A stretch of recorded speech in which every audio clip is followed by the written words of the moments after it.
Welcome back to the channel. Today, we are diving into a crucial skill for crafters, how to use Inkscape for professional-looking sublimation prints. Whether you are creating designs for custom t-shirts or wrapping mugs, getting your settings right in Inkscape is the secret to vibrant, high-quality results.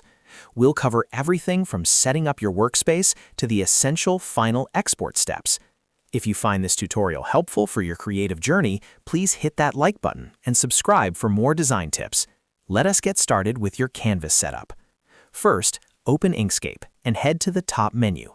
Go to Edit and then select Preferences. Click on Color Management. Here, you need to ensure your color profile is set to sRGB.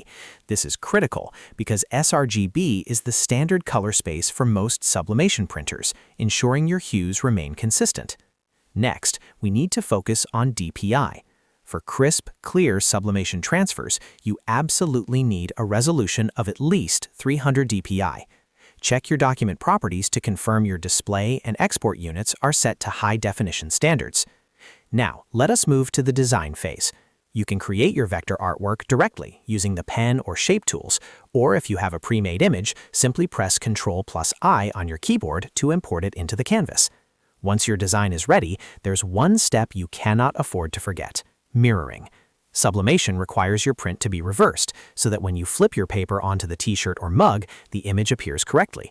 To do this, press Ctrl+A to select every object on your canvas, then simply press the H key. This command flips the entire design horizontally. Watch your screen closely to ensure your text and graphics are perfectly mirrored. Finally, let us export your file for printing. Press Ctrl+Shift+E to bring up the export dialog box. In the export settings, make sure you choose the PNG format. In the export resolution settings, manually type in 300 DPI to maintain the high quality we discussed earlier. Once you are satisfied, click Export. You now have a perfect file ready to be sent to your printer. It's really that straightforward. Remember, if you are working with multiple designs, go through these steps for each one to ensure the best possible press. Always double-check your mirroring before you head to the printer. If this video helped you nail your sublimation projects, please show your support by hitting the like button and subscribing to the channel. Thank you for watching and happy creating.